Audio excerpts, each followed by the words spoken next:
Welcome to CandleLight Audiobook. The Secret Misses. Chapter 451. Luna sat in the middle of her ring consisting of the game console, magazines, and snacks, feeling like a pet waiting for its master's return. A while later, Alex, Bruce, Brody and a few other people walked past her. The other people who had never seen Luna before were surprised that there was such a cute girl in the living room. Bruce and Brody's mouth twitched a little as they saw her obediently sitting on the sofa with her magazines. Luna was not in the mood for leisure right now, so she glanced at Theo and saw that he was very focused on his discussion. She quickly sent someone a text message, "YS, you bastard." She added a lot of exclamation marks to express her rage. A reply came back quickly. "YS, I dare you to say it again." A threat now, huh? How dare he? Luna tapped on her screen, "As you wish." YS, YOUBASTARD. YS, Luna. Are you looking for trouble? Luna was boiling with anger when she saw this message. She replied, "So you're ashamed of what you've done now? You knew that you couldn't win him in person, so you used a surprise attack. What a low move. It's a shame to all bastards to even call you a bastard." The next reply arrived around 10 seconds later, "A surprise attack?" Luna replied quickly, "Who else would it have been if it wasn't you? Don't tell me that Fyro and Alice weren't your people." A reply came back almost instantly, YS, you guys had a fight? You bet.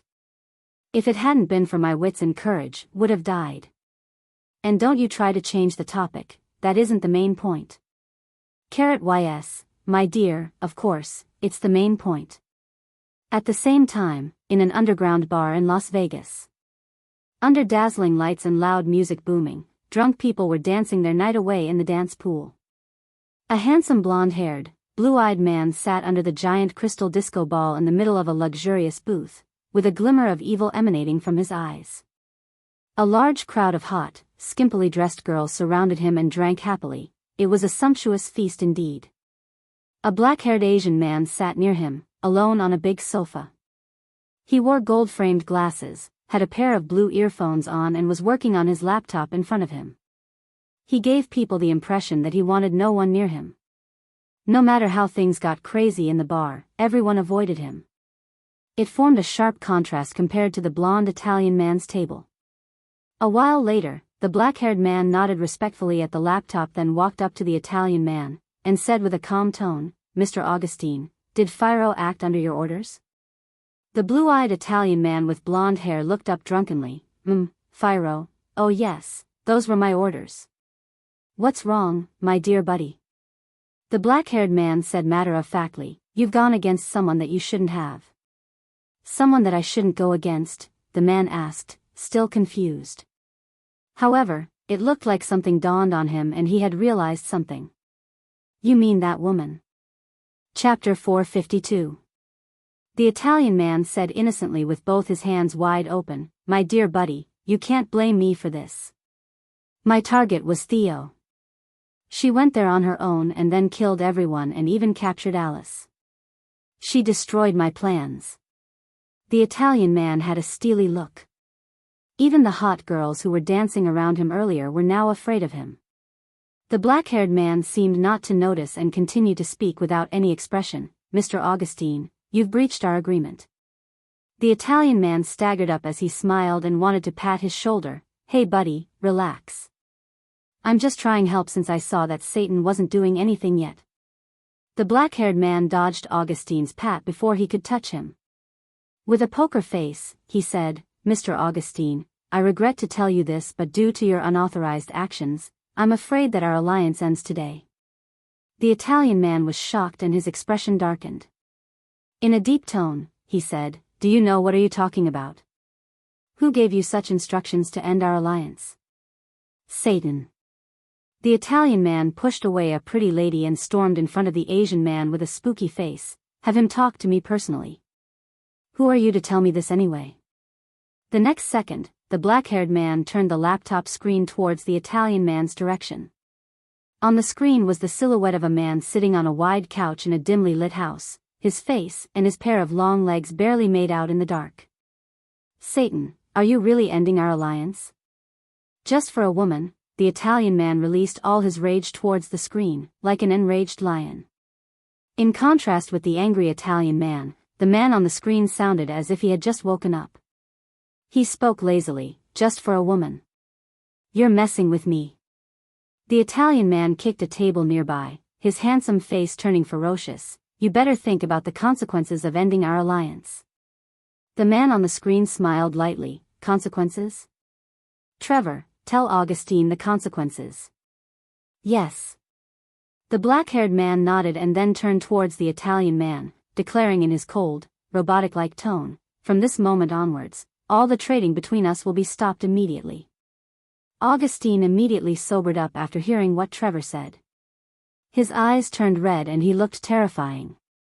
If their trade ended now, it meant that they would lose 90% of their source of firearms. Fine, I'll let you know what the consequences of betraying an ally are. The music suddenly stopped and a big group of muscular men surrounded them. Each man had guns on them, and numerous guns were pointed at Trevor. With just one signal from Augustine, Trevor would become their shooting practice target. Trevor calmly took off his gold-framed glasses and stood up to adjust his sleeve. The moment his eyes met with Augustine's, his calm sight turned into a scary blazing pair of eyes as he said coldly, Mr. Augustine, I'm afraid that you're mistaken about something. Chapter 453. You weak chicken. What am I mistaken about? Augustine yelled at him.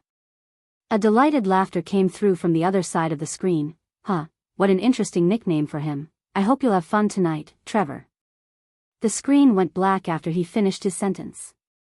Augustine felt uneasy about what the man on screen had just mentioned. The black-haired man, Trevor, was Satan's right-hand man.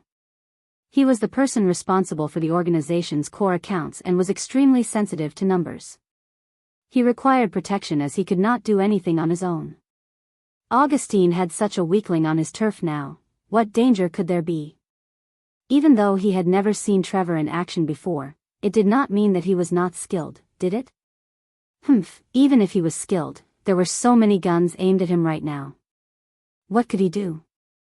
Augustine's expression became even more ferocious as he signaled his men to attack him. Suddenly, after Trevor had taken off his glasses, he seemed like a different person. As if like a shadow, he sneaked out with at the speed of lightning. In the blink of an eye, he evaded the bullets that sprayed at him. Augustine felt creeped out, shivering as if an evil entity was trying to take over him. All of a sudden, he felt the cold steel of a dagger on his neck, the pain waking him up from his shock. Mr. Augustine, you'd need at least a fully armed special ops team to kill me. Are you looking down on me, or have you overestimated yourself? Trevor's psychopathic gaze peered at him without the glasses shielding the scary eyes of his. Trevor, you had better reconsider your decision. What will the consequences be for making us your enemy? Augustine's body shook with fear as he had not expected Trevor to be this skilled. Mr. Augustine, allow me to remind you that this is Las Vegas, and I've said that it was only you who needed to consider the consequences.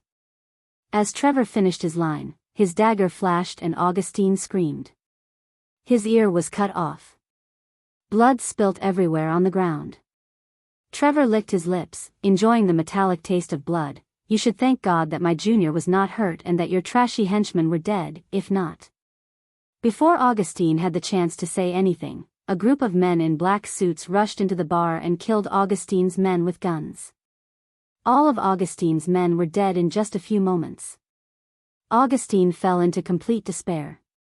As expected, one should not be careless when dealing with people working for Satan. Augustine had made a deadly mistake this time. Trevor put on his glasses again and took a white towel handed over by one of the men in black. He wiped his hands and regained his polite attitude. Mr. Augustine, this is a warning, I hope that you'll remember this. Augustine nodded profusely while covering his wound with fear in his eyes. I understand. I'll leave Las Vegas now and never come back. Chapter 454. I appreciate your cooperation, Trevor expressed as he started to lead the men in the black suits out of the bar. Augustine was filled with fear and anger. He would get back at them one day. You damn bunch of Asians. I'll make all of you go to hell one day. The moment he finished uttering his words, a slight movement from Trevor was detected. He had unsheathed his daggers and slashed out with it in the blink of an eye. Ah! Augustine still did not know what had happened. It was only until he put his hand to his left ear to find that it was cut off as well. Mr. Augustine, it seems like ears are nothing more than an extra accessory for you, Trevor declared, then walked out of the bar with satisfaction, leaving the screaming Augustine and a pile of corpses back in there. In a hotel in Philadelphia. Luna was annoyed after she was done text messaging. No more messages came after the last one. It felt really terrible to feel manipulated and afraid at all times. She was lucky this time, but what if there were more formidable enemies the next time? She looked at Theo through the window and thought to herself that she could not just sit here and not do anything. Theo was focused on listening to his subordinate's report, but suddenly, he raised his head and looked at Luna. Luna sat up straight and acted obediently. She then took a paper and wrote a few words on it with a pen. Boss, may I go to the toilet? If yes, then you can pick up your pen. She showed the paper to Theo after she was done writing. Theo smiled after he noticed the paper in the girl's hand and saw what was written on it. His subordinate was confused and stopped for a while. Theo slowly picked up the pen on the table and changed his pose before reminding his subordinate, continue. Luna ran off right after she got her reply. She felt like she had gone back to her primary school days when she still needed to get permission from the teacher to go to the toilet. The meeting adjourned late in the evening. Bruce was talking to Alex as they left the room, still feeling a little surreal about what had happened. He said, so, boss already knew that Hong Junhao had issues, but he let him be, and he purposely came to Philadelphia to lure out the one who was pulling the strings. Alex nodded, yeah, but the results were different from what we expected. The enemy that appeared in Philadelphia wasn't who we thought it was. It was another group of people instead. Our plans were delayed. If it wasn't because of Luna's sudden appearance, you guys probably couldn't have hung in there for so long, and I'm afraid that you won't be talking to me now. Bruce's face reddened. It's my own fault even if I really died there. I have to say that I'm impressed and thankful that that woman saved my life. Even though it was all within the boss plan, he still felt embarrassed. The boss had reminded him multiple times to not be reckless and think it through properly before taking actions, yet he had trusted Hong Junhao so easily. Chapter 455. He did not expect that this to happen to him. Taking Brody aside was a big mistake for Bruce. And the boss had expected him to make these mistakes. It seemed that the boss still could not fully trust Bruce yet. The ever-so-confident Bruce had tasted defeat for the first time. He asked, Assistant Alex, is it true that we're just the surface guards for boss, and that he actually has another group of extraordinary followers behind him whom he really trusts? A weak little girl who turned out to have unbelievable skills hidden within her, how much more powerful can his other forces be? He actually doubted boss' judgment in people and had even insulted her several times. In the end, it showed that he was the ignorant and helpless one. Don't overthink it. You guys mean very much to the boss. You're still young and have a lot of room for improvement, so be patient. Alex gave him a pat on his back and comforted him while sighing at the same time. Bruce actually possessed a great amount of potential. It was too bad that he was too impatient, and it was this impatience that caused him to stop growing. It might not be a bad thing at all if he could change this bad habit of his after this incident. Thinking back about the moment when he had reached the arsenal with boss, he could only see the moment when Luna shot everyone down and defeated the foreign lady. He did not really know what had happened before, but it was not easy to impress someone as prideful as Bruce. One could know that she was not just your average actress. Brody scratched his head. Assistant Alex, who exactly is Ms. Ning? She definitely isn't just an actress. Was boss kidding when he asked me to protect her? Does she look like she needs protection? I really don't understand. Alex replied, I don't really know much about Ms. Luna as well. I'm as shocked as the both of you after I saw what happened today. Just act as if you did not know what happened today and remember not to mention it in front of boss. As for boss's orders, just follow his instructions. Bruce and Brody nodded with no objections. Luna had just gotten up from her nap when she saw that Theo was finished with his meeting. She asked him, "Boss, are you done with your meeting?" Theo pinched between his brows tiredly. Hang around for a bit. I'll go and take a shower." "Oh." Luna blinked her eyes innocently. "Boss, then do you still need me to stay within your sight then?" Theo was a little taken aback. He turned around and said, "If you want to, I don't mind." Luna was speechless. Damn it. She still could not tease the devil. And the image of the devil in the shower started to appear in her head. Oh dear, stop. Theo went to her and teased her hair as he saw her embarrassed face, playfully reprimanding her with a hoarse voice. "Don't simply say things like these. My self-restraint is a lot weaker than you think." Again. What had she just said? She was very innocent. It was him who was dirty. Chapter 456. Luna remembered Theo's stormy expression after he went into the shower. Even though he was really angry, he had suppressed in order not to make her afraid of him. And he most probably saw the moment when Luna had killed those people, but neither did he ask nor mention anything about it. Instead, he had treated her gently as usual. Luna felt a sense of warmth and curled herself up into a ball. She cleared her throat and started singing. "I still don't know what's this feeling when I fell in love with you. It was the best thing in my life when I met you. It was you that guarded me through the rain and storm. It was you that I wanted to stay with. We've been within reach of each other." Although he could not see her, she thought that he should be able to hear her singing. Theo was known for being as cold as the North Pole, but when he heard the girl's sweet singing while he was in the shower, all of his steeliness melted and his heart became warmer than the sun on the equator. 3 days later, at the Imperial Airport in China. They had finally wrapped up everything and flown back home. After they disembarked from the plane, Theo was going to suggest sending Luna home, but she interrupted him. "Boss, let me send you home." Theo raised his brows. "You want to send me back? Shouldn't it be the man sending the woman home? That's different. Aside from a gender perspective, you're still my boss and I'm your best employee, so of course, I'll send you home first." She would be uneasy if she did not send him home safely. The girl was trying to defend her reasoning, and Theo smiled at her. "Seems reasonable." Luna nodded. "Of course. So I shall send you back." "Fine, you'll send me back." He was glad that he got to spend more time with her, in whatever way. Theo sent his son a message after he got into the car. "Open the windows from your room an hour later." No response. But Theo was patient. His phone rang around 3 minutes later. That kid had sent him 3 exclamation marks. Theo smiled. He knew that his son understood what he meant. An hour later, they reached home. Theo looked up and saw a small head popping out of the window waving impatiently, but it quickly disappeared as soon as they arrived. Moments later, a tiny silhouette ran towards them. The little kid did not even stop by his father, whom he had not seen for days. Instead, he ran past him. Theo was totally ignored and was speechless. Fine, he was used to this already. Luna was surprised to see Little Bun. She bent over and picked up her sweetheart, "My little baby."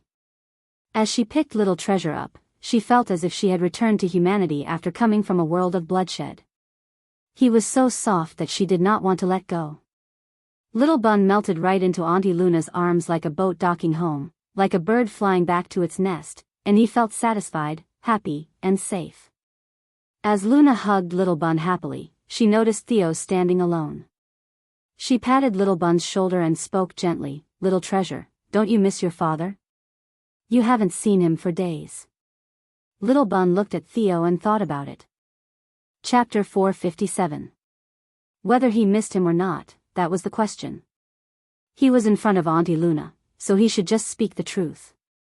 When she saw that the Little Bun was about to answer something that would break Theo's heart even more, Luna quickly said something before any tragedy could happen. "Ahem, Little Treasure, your father works so hard every day to earn money for the family. Go give your father a hug, okay?" The Little Bun nodded, then ran over to Theo. He looked up and held out his 2 short arms, to indicate that he wanted to hug. Theo could not help but laugh at his son's adorable gesture. He bent down to lift his son, and gently patted his little head. Good boy. The son gave his father some face and managed to persevere in his tight embrace for 3 seconds.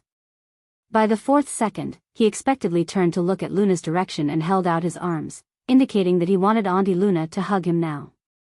Theo was speechless. He could only return the little guy to Luna. Hey, a grown son cannot be kept for long. After she left the Liu family's old residence, Luna was prepared to return to her apartment. On the way, she received Stacy's phone call, so she made a detour and made her way to the company. At Glory World Entertainment. When she reached the ground floor of the building, Luna nonchalantly looked up and saw Millie on the huge LED screen above her head. It was playing Millie's latest advertisement for Chanel as part of her ambassadorship for the brand. In the advertisement, Millie changed into a total of 12 of Chanel's most classic outfit designs, which was really cool. Under the LED screen, there were several female artistes who were part of Millie's group surrounding her. They looked up at the advertisement and excitedly discussed at the same time, "Millie, your advertisement shoot is way too cool and elegant, it's definitely high up in the ranks." It's no wonder that Chanel would look for Millie to be the spokesperson in China. Not only is our Millie's popularity high, but by the looks of the entire entertainment circle right now, how many other female artistes can embody Chanel's elegant charisma? This was when someone saw Luna walk by and intentionally spoke up louder, unlike some people, whose head is about to fly to the clouds for accepting a low and trashy gaming endorsement gig. Last time, we even saw her going to a place like Jade Treasury to buy jade. Are you talking about Luna? Who else could it be? Pfft, with her measly endorsement fees, she dared to even visit Jade Treasury? Right, I'm guessing that because Millie likes jade, so she wanted to buy one for herself to fool herself into thinking she can be as cool as Millie. At last, she must have bought a small rough one for 100,000 or something. She probably has some imitation jade that she tries to pass off as the real thing. This is too funny. Millie stood in middle like a moon surrounded by stars and listened to the people discuss Luna. Her tone was slightly impatient when she said, "Next time, don't mention that name in front of me." The female artistes around her who heard this immediately stopped and carefully responded, "Understood, Millie, how could that lowly person be mentioned in the same breath as your name? No more mentioning, better not let her leech on our Millie's popularity." That's shameless. In Stacy's office. Luna knocked the door before entering. "Sis Stacy, did you need me for anything? Sit down and let's discuss." Stacy indicated for her to sit, then asked, "Do you know the brand, Noble?" Luna thought about it, then answered, "The brand that exclusively produces perfumes?" "Exactly," Stacy replied. Luna did not know why Stacy had asked such a question, and she thought about it for a while before she continued with whatever little knowledge she had. "Based on what I know, this is a brand with personality. It has a much smaller crowd than those well-known luxury brands like Chanel, Tiffany, and Armani, so not many people seem to know about it." Chapter 458. Stacy nodded. "Yes, this brand has a very small fan base. A lot of people are strangers to it. In reality, Noble is a 2-decade-old well-known perfume brand and has always been the favorite of royal families and popular stars. Until now, there have been more than 240 types of privately customized and publicly available perfume. It can be said that every fragrance of theirs is a legend. Before this, Noble has never been broken the retail scene within China, so they're not very well known within the country. However, I received news that Noble is preparing to expand their market to China and that they are choosing a spokesperson within Hongqing, Taizhou, and Suao, the entire inner country." Luna blinked. "Stacy, are you trying to sign me up?" "I've already helped you sign up. I sent them a clip of you from The World. I was just simply trying our luck. Who would have known that I would receive their notice that you've been chosen for the preliminaries?" Stacy said. When she heard Stacy's answer, Luna's eyes immediately shone. "What? I've been selected for the preliminaries? But wouldn't these kind of luxury brands usually look for currently popular artistes like Millie to launch their expansion into China's market?" "That's true, so the fact that you were chosen was a shock to me too." Millie didn't join the auditions because she had already accepted Chanel's contract. Chanel's brand includes apparels, cosmetics, and perfume too, so there is no way she could take on Noble. However, without Millie, there is still the elites from all the other entertainment companies all around the country.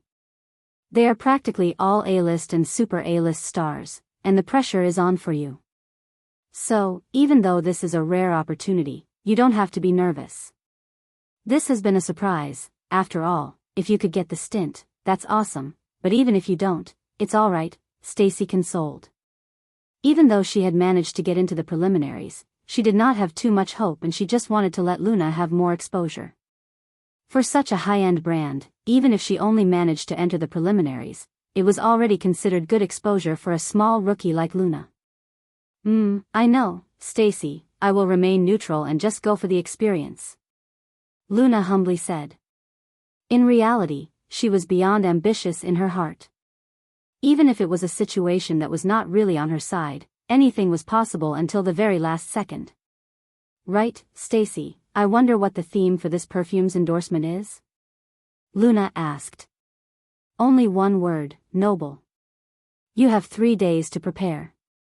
After 3 days, the final audition will take place in Los Angeles, Country M, answered Stacy. Luna mumbled to herself, 3 days, it's enough, I will seriously think about how to express this theme over the next few days. As for Country M, she was very familiar with it, so there was no pressure at all. The theme for this time is Noble. You'll definitely need a lot. If you need anything, I will try my best to apply for it from the company, Stacy said. Okay, I'll let you know then. Thank you, Stacy, I'll go back to prepare now. 3 days later. At Los Angeles Airport in Country M, Luna took off her sunglasses and looked at the strange yet familiar surroundings. She looked around and felt her smile broaden even more. 1 year later, she had once again returned.